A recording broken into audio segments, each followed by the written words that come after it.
Group. The following is a sponsored program paid for by Robin Gwaltney Group-RE Results. Welcome to Rochester Real Estate, featuring Robin Gwaltney from Gwaltney Group-RE Results and Andy Brownell. Here's Andy Brownell on Rochester's News Talk, 1340 KROC AM and 96.9 FM. Good morning, everyone, and welcome to the weekend. Andy Brownell on News Talk 1340 KROC AM and 96.9 FM with Robin Gwaltney Group-RE Results. Good morning, Robin. Welcome back. Good morning, and thank you.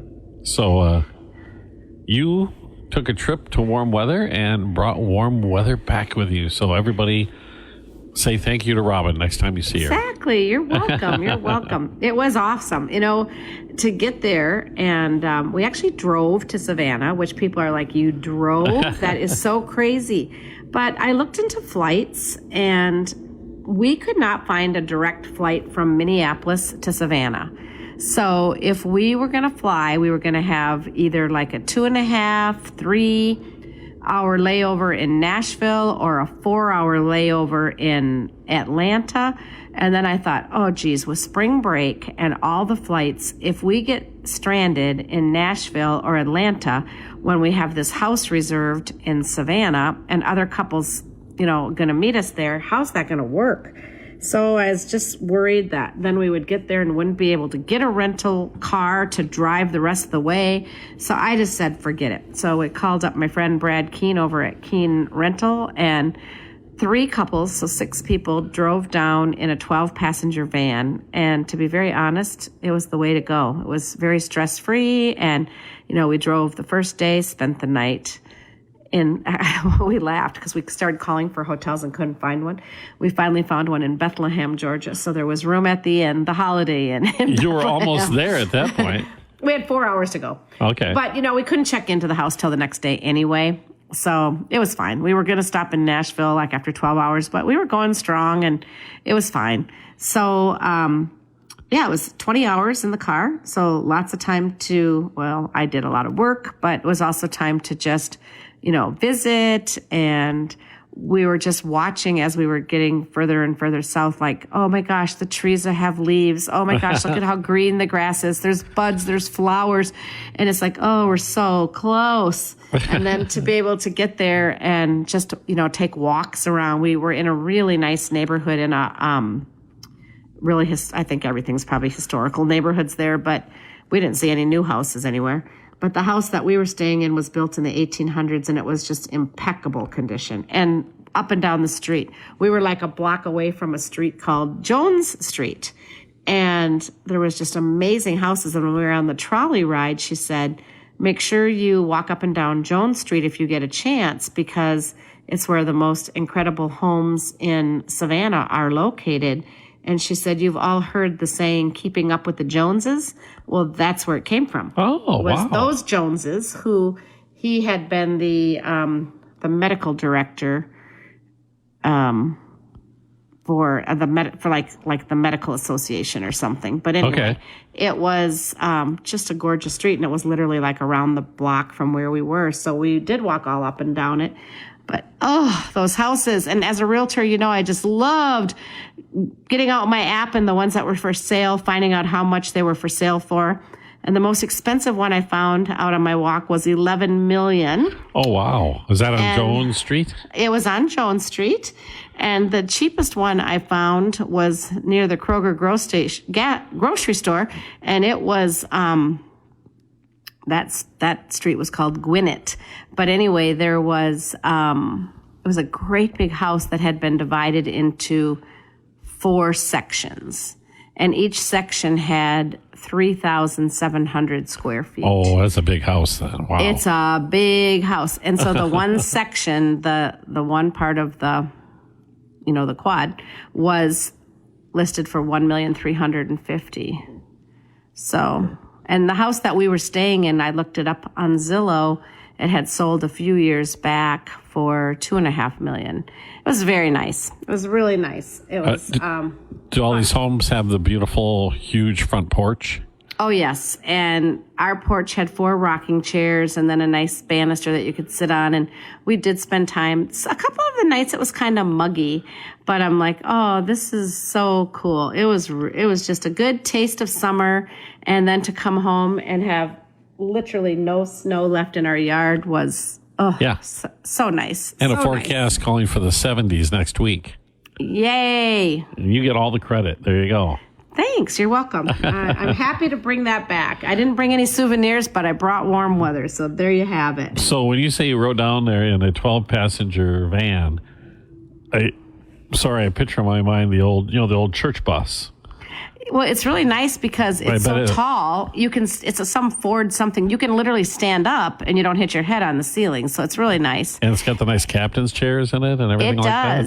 It does. And so the back row is more of a bench, but kind of with conformed, like for your back sort of form. But I had that whole bench, which was 4. So I had my pillows up against the wall and I had my feet extended. I felt like I was pretty darn cozy, to be honest. Riding in the back of the station wagon is what you were doing. That's exactly how I felt. But it was fun and the time went really fast and it was just really enjoyable, honestly. And then it worked out great because the other couples, well, one was also driving, but they were on like a 3-week road trip and this was just one of their stops. And then a couple of the others flew in. So when we got there, we had this 12-passenger van that we could all 12 fit in to run around and sightsee. So, nice. Yeah, it worked out perfect. Yeah, that was great. My son was like, "You're driving?" I'm like, "Well, I'm not driving. I'm riding." But yeah, it was good. So Scott did all the driving, is what you're saying. He did. Scott, do you know that he actually did all the driving? And on the way back, we came directly back. Like we left there at 8:45 in the morning, which would have been 7:45 in the morning here. And we got home at 3:00 in the morning. Ooh. And he drove the whole way. A trooper. He had a good co-pilot.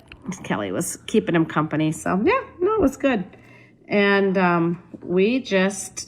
it was good to get away and just not be on a work trip. Usually if I leave town, I'm on a work trip. So even though I have fun, there's always work things going on. And this was absolutely just a fun trip.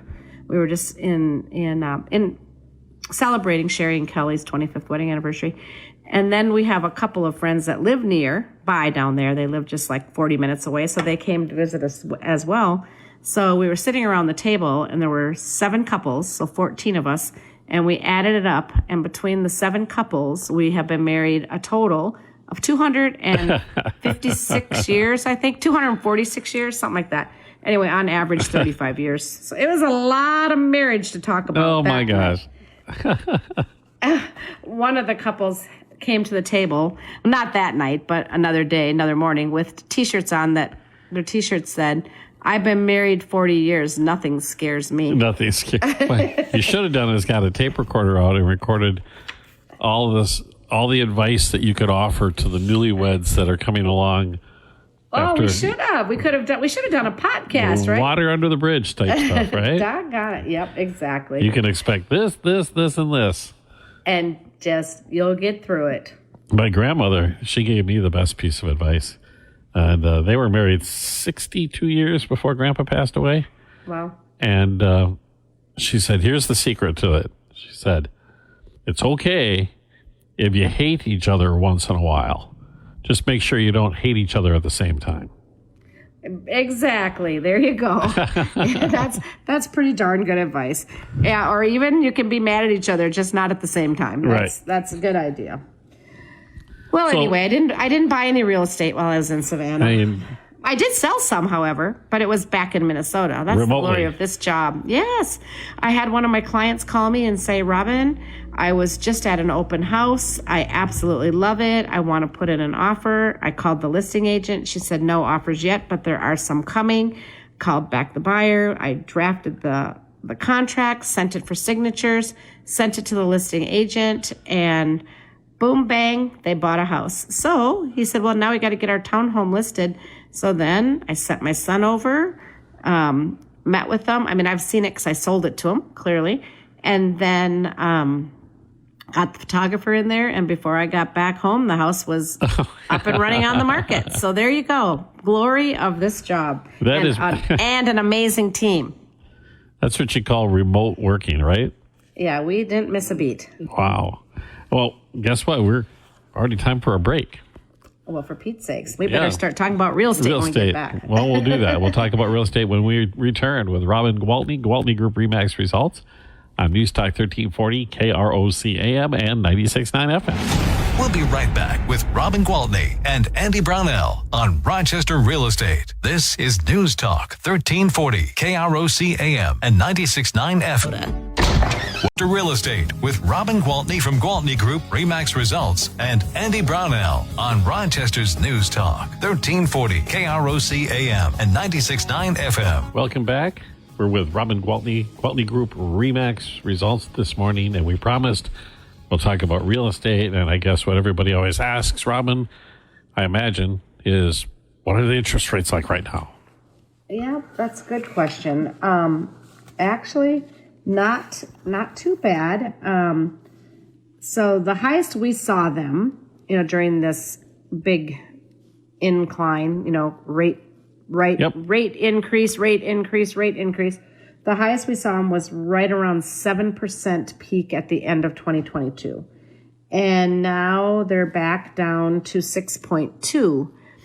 And just to give somebody a good idea of what that means to the buyer is that if you're purchasing a $300,000 house, that difference between 7% and 6.2 is about $140 a month. So right. It makes a difference. Yeah, it makes a difference. And I think that Lawrence Young thinks that we haven't seen the end of it.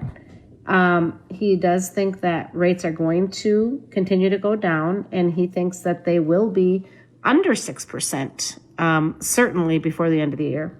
So, well, I had read a piece, I think it was just yesterday, in fact, that it was about the pressure that's growing on the Federal Reserve to start actually cut rates, not just stop raising them, but to actually reverse and start to put some more money into the economy.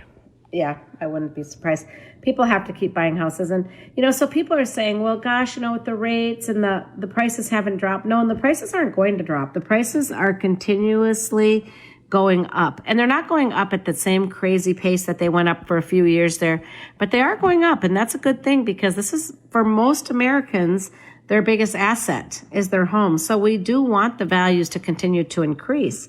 And because that we do expect them to continue my gosh, I'm struggling with words this morning, because we do expect them to continuously increase. Why put off buying until later? You might as well get in there and start building that equity, because you've all heard me say it, marry the house and date the rate. So when the rates go down a little bit, refinance and then lock in. Don't think that just because you lock in now on a 30-year mortgage that's actually the rate you're going to pay the entire time you have that mortgage. You're going to refinance when the rates get better, and they will. So might as well buy that house and start building that equity so that, you start to build that wealth. It goes along perfectly with the message of, saving for the future. Right. If, I don't care what you save something, start saving, start doing it. And the same thing with home ownership, start. Yeah, because don't put it off, because all you'll have is regret. And you've pointed out historically, the prices will not drop. They're not going to drop. Yeah. And we still have such a shortage of inventory. Now, you'll read, prices are dropping. You'll see that in the news. Values are going backward. House prices are dropping. Well, in some markets they have. Some markets they have gone down. That's because they were overpriced. Exactly. Because those are the same markets where they went up just crazy. Like, I'm talking went up 30% in some markets. So, yeah, those markets have dropped down a little bit. Thank goodness. Yeah, return to sanity. Well, trying to start returning to sanity. They're still pretty darn high, but I will say, speaking to the Midwest, our prices have gone up on average 5% year over year. So it's a good increase. It is a good increase. Mm-hmm. And the markets that you talked about in the past that have seen the price drops, places like Austin, Texas, San Diego, Manhattan. New York. Yeah, Manhattan, New York. Demographically, people have been moving out of I can't say Austin, Texas, but Right. I know New York particularly and the larger cities in California, they're losing residents at rates they haven't experienced before for a lot of reasons. Yeah, So that's true. They're in a strange place to be. Probably they have more opportunities to buy homes than other places just because of that, whereas we still have the shortage of houses. Yes, and there definitely shortage is more the common thing for sure. Yep. Because even New York, where you say people are moving out, I have one client right now that's moving there, from Rochester, going back to be closer to family, and they have been having a heck of a time finding something to buy. And they're going there and they're like, well, I don't know why they're talking about prices dropping and inventory. Yeah, because they've gotten into multiple offers. They've gotten into escrow and been bumped. I mean, it's not been easy. Why, other than family, I suppose, why would you want to go out there? Yeah. This is coming from us two ho-dunk small town people. It's like, yeah, it's a great place to visit. Just like Savannah. It's not even a huge city or anything. But it's anytime I'm away from home, I always think it's a nice place. It's a good place to visit, but I'm happy at home. I really love it at home. Yep. We Snow and all.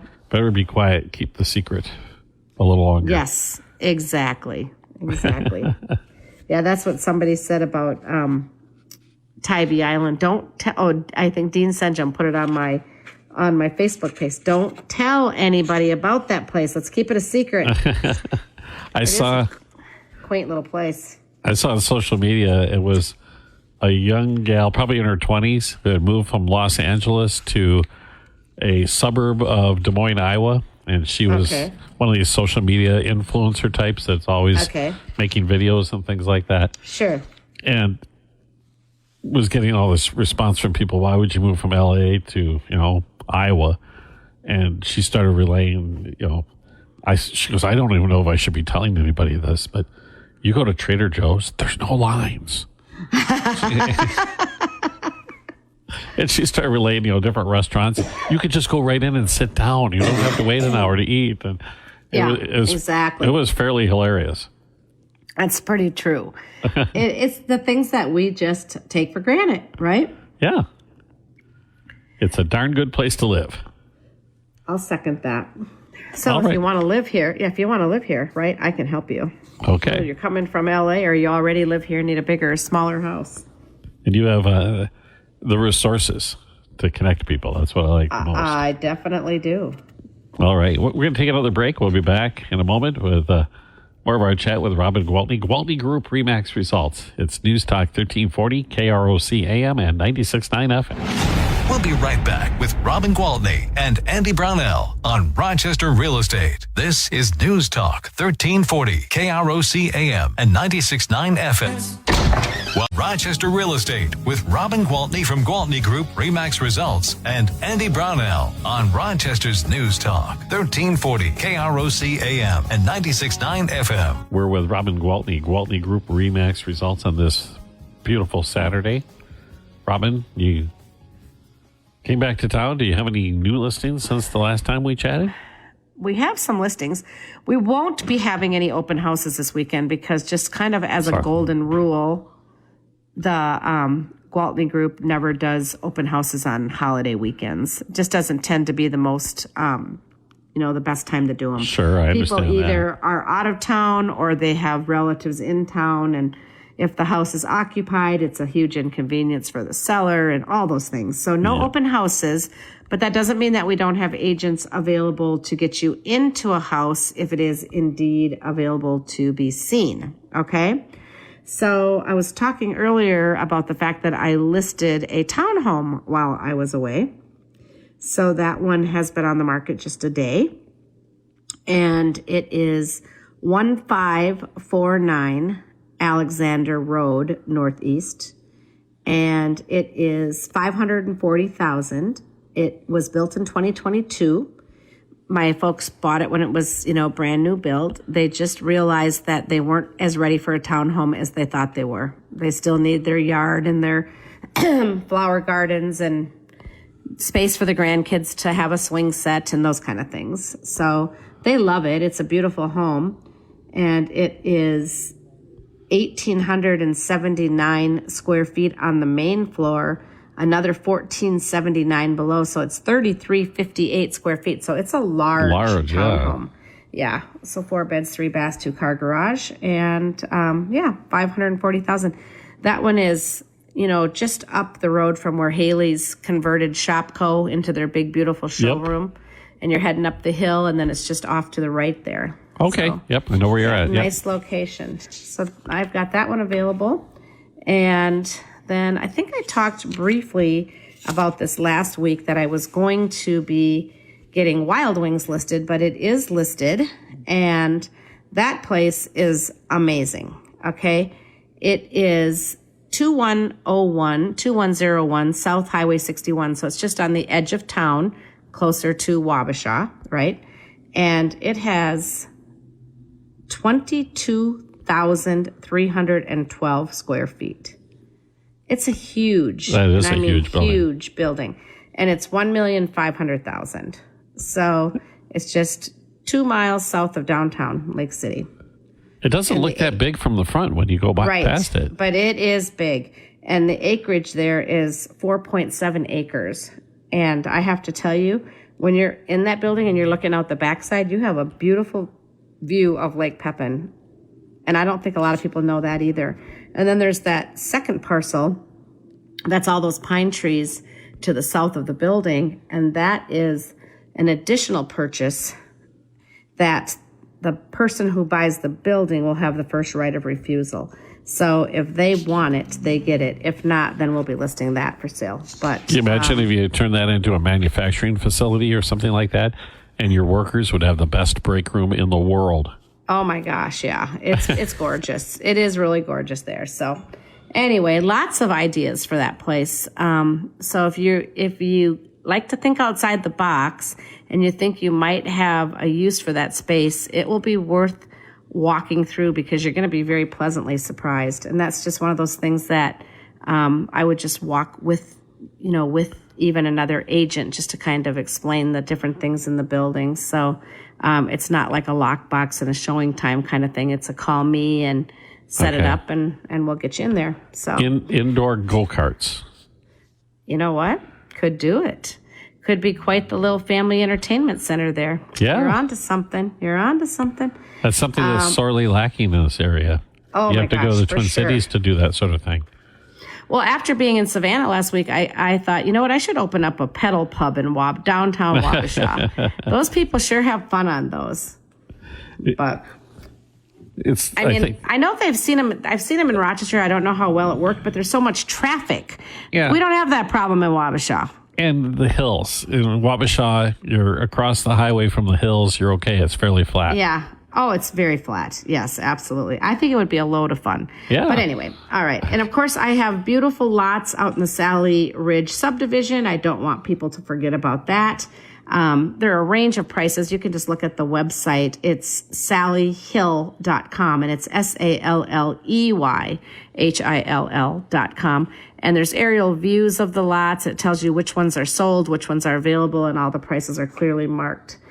So if you are one of those people thinking about getting a lot so that you can build in the future, it's one of those nice developments that doesn't have a time restriction as to when you have to start building. Oh, nice. So just keep that in mind. A future investment, yeah.